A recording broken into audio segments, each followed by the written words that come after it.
Tide of Iron is really Fantasy Flight's dream to make a really standout World War II tactical game for the ages. It's a tall order, but we really hope we've nailed something here. It takes place after the invasion of Normandy, so it's taking place in the European theater, mid to late war. One side playing the German forces, the other side playing the American forces. The scale of the game mostly revolves around squad level combat. Squads are comprised of a rather innovative technique of forming your squads. So when you open up your game, you're going to find a large quantity of squad bases. It's a flat plastic device with 4 holes in it. And all the infantry units are not going to have stands they stand on, but they independently have small pegs. And these pegs are pressed into these squad bases. So the innovative mechanic is you can customize your squad bases however you want based on how many squad slots are actually available. So as you move your units, you can just grab one guy and you'll move the whole squad, all 4 guys at one time. So it makes for a nice, easy way to move a large amount of units on the board. But when a unit is injured or killed, when a squad is hurt, you simply plop a unit off the squad base to indicate that the squad has taken casualty. At the start of the battle, each side gets a certain number of troops in different types as well as vehicles, and it's up to them to distribute them however they want to build their squads, if they want to build their machine gun crews with their mortar crews together, or if they want to stick their leaders with their elites. And so customizing their squads is a big deal in the game. In addition, this little squad base has a hook that allows us to provide specialties for these squads and give them an identifier. Like, let's say a squad has a bazooka capability, anti-tank capability. We have a little anti-tank counter that fits snugly and beautifully into this hook. So the squad base really is an innovation that we think people are going to enjoy. The game really revolves around the scenario.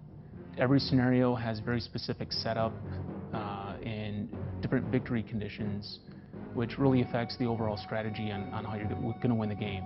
Any given scenario says that the Americans in this scenario, they're trying to defend the city. Or in this scenario, the Germans are trying to break through the American line. And so it's all about management of your resources, which are your different unit types, in order to fulfill these objectives, in order to defeat the opposing team. Another key feature of Tide of Iron is what we consider a really great system, and we call it the command system. The command system is the principle where in any given scenario there's going to be a series of command objectives on the board. By capturing these command objectives, you collect a certain amount of command points for holding these tactical objectives. And by collecting this resource, you can purchase these cards that can be used to call in aerial bombings or artillery or even reinforcements. But there isn't just one deck per side or one deck in total. There's a number of smaller decks that are divided into specific genres and flavors, such as artillery support, air support, reinforcements, command, morale, etc. And that allows the designers of the scenario to pick and choose which of these decks would be relevant for that given historical context. The really neat thing about command cards is it's one more way to customize and add more flavor to each scenario, because it'll give you many different variety of decisions and choices of not only how to capture these command points, but also how to spend the points and which deck you want to focus on. Inside of our main game, we'll provide you with 12 individual boards that are printed on both sides. They'll be able to be put together in a really incredible variety of ways.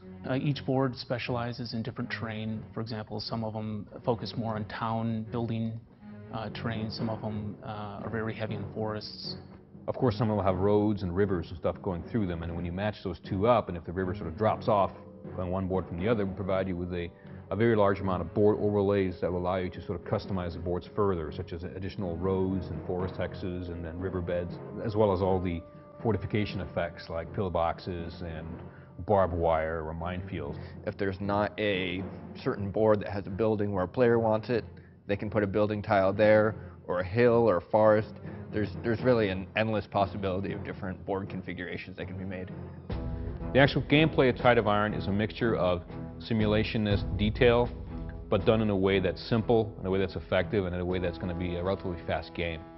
Typically, a scenario will allow you to have 3 actions per side, and the actions are a diverse bunch. One action, commonly used, is the advance action. An advance action allows your soldier, or your squad, or your vehicle to simply move its full movement potential on the board. Another action is a concentrated fire action. This is the prime mode of actually firing at enemy units.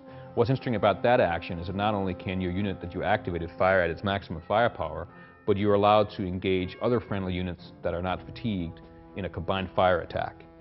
A third action is an action that mixes the first two, and it's called fire and movement. In this particular case, you're moving and you're firing, but you're going to be penalized in both of those in the sense that you can't move nearly as far as you would if you take an advance action, and you can't fire with as great accuracy and as great strength as you could if you took a concentrated fire action.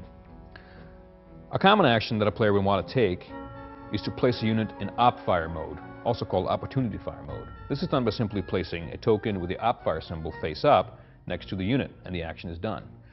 This unit can now fire at enemy units when they move into range and line of sight. A rare action, but one that could be highly effective, is an action called the assault.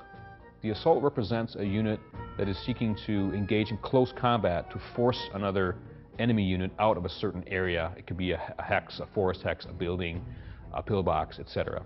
One action that does not involve the units on the board, but more of the strategic level, is activate a strategy card. Now, strategy cards provide with a lot of interesting options such as off-board artillery support, air support, reinforcements, morale boosts for units, etc. Always dependent on the strategy decks that the specific scenario has given your nation. Other actions are special actions. These actions are used when certain strategy cards allow you to, or when certain specialty units such as the anti-tank unit or an engineer unit allow you to utilize them. For example, an engineer unit can take a special action to remove a minefield in its current hex, or a razor wire. So we're really hoping to support Tide of Iron quite extensively in the future. We'd like to try to put out several expansions for the game that really allows the tools you get inside the main big box to be used in a variety of different ways. We're planning to put out a Africa expansion that will introduce the British. We would like to put up an expansion that gives players a chance to experience the Eastern Front, the Russians and the Germans. Ultimately in the future, we'd like to put out a Pacific expansion that would introduce the Japanese and rules and card decks that really relates to how it was to do the island hopping fighting that took place. This game we've been working on for a long time. We really wanted the game to be just right before it came out. Throughout the next 6 weeks or so, what we're going to do is we're going to be providing you with insights into the rules of the game. We're going to show you the units. We'll finally put the rules up online probably a week or so before the game ships, so everybody will have a chance to look at it and really make sure that this is what they want to buy. We are very confident that they will.